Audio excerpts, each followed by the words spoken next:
professors, participants and students at the Iamcr-Iimc Regional Conclave 2022.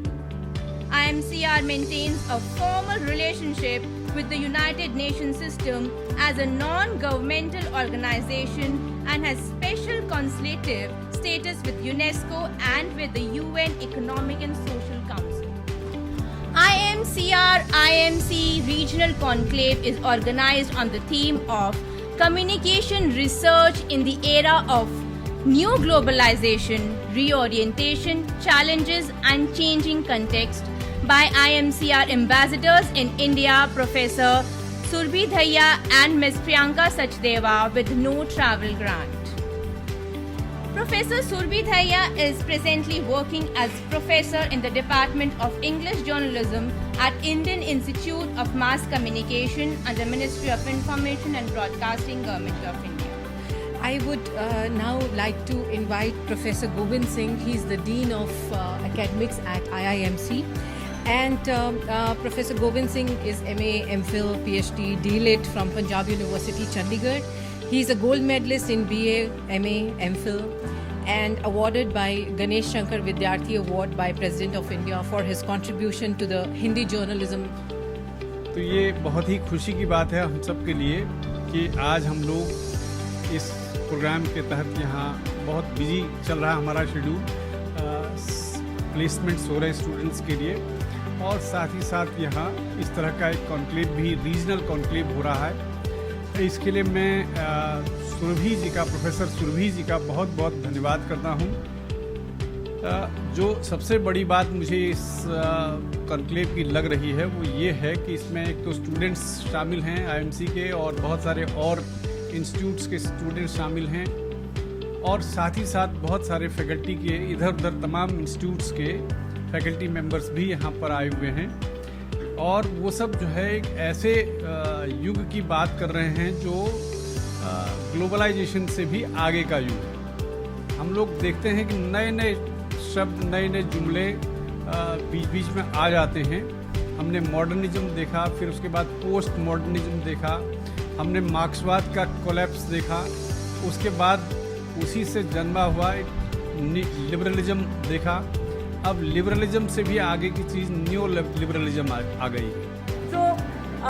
Today, when we discuss about the history of research in India, we were talking about television viewing. But today, television viewing is not the same. We are actually looking at the hybridization of media devices. And this hybridization of media devices is that the media is living and it is moving in tandem. So increasingly it has become very difficult for us to understand how this media specificity in terms of industry, its use and the institutions are trying to work in this kind of a situation. So here the question arises whether communication researchers have developed the uniqueness of research by media, or a question of whether the kind of effort that is possible or even necessary, and is it meaningful to deliberate on whether we have to put different kinds of wines in a new or appropriate bottles in the fields of communication. So earlier we had asked a question that how many of you are doing research. So I think all of us are researchers because no media is possible without research, right? We have to be, because now earlier Doordarshan was there, so we were limited to the national region or the local region. Now we are globally responsible media persons. We cannot produce a news or give a statement without being factfully correct, right? So there is a separate kind of an input which is leading to a transformation and then creating an output.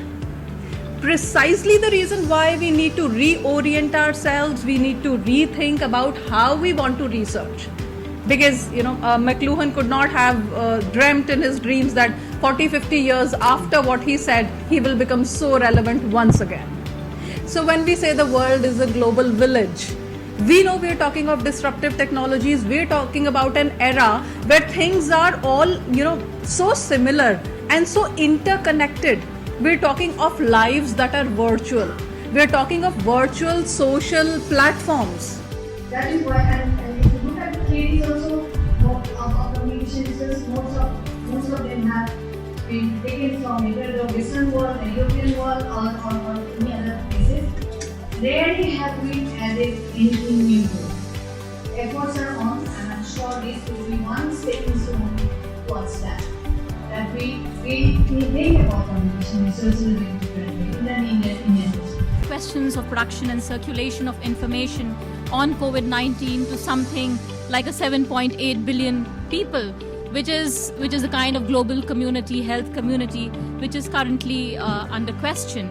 And we're looking at in WHO's parlance, a widespread and extensive infodemic of the volume that we've never seen before.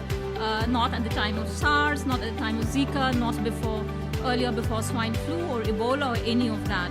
So we're looking at two sets of questions here. We're looking at questions of news narrativization, which is carried out through complex matrices of algorithmic data empiricities, numbers, computed projections and projections about what is going to be the next wave. देखिए, जो बात आप कह रहे हैं वो एक आदर्श स्थिति है कि मीडिया को कैसा करना चाहिए, मीडिया की अपनी लक्ष्मण रेखाएं उसे पालन करना चाहिए, लेकिन हो क्या रहा है वो आपको समझना पड़ेगा। मीडिया किनके हाथों में, किनके नियंत्रण में है, वो कौन से मार्केट फोर्सेस हैं जो मीडिया को चला रहे हैं, उनका एजेंडा क्या है। ये प्रश्न आप कल को जो हिंदी पत्रकारिता और अंग्रेजी पत्रकारिता के विद्यार्थी मार्केट में जाएंगे, इससे जूझेंगे। आदर्श अपनी जगह है, जो मार्केट की रियलिटी है वो बिल्कुल अलग है।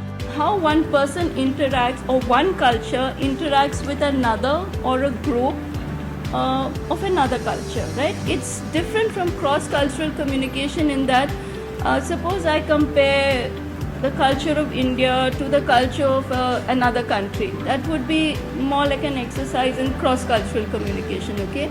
So intercultural communication has old roots. It's allied to international communication, but it's been studied in broad perspectives like advertising effects, business communication, because it was all about how do you communicate to another country about maybe selling a product. So in no time, it was September 2020, and we had a release on Netflix, The Social Dilemma. Lot of heads nodding, so I presume so many of you have already seen the docudrama, 1.5 hour long docudrama by Jeff. We all know he's been instrumental in making some of the finest and the most provocative films for media and communication scholars. But this one particularly engaged me as a social media scholar. Because when I started doing a quasi-experiment in my classroom,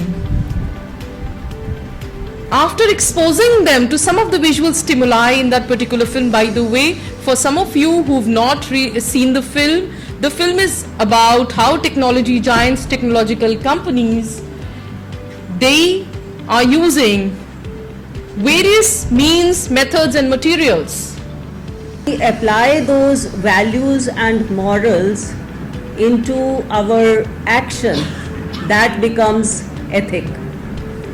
And these actions are further evaluated through, the various ethics. So ethics is basically we talk when they keep us on the right track.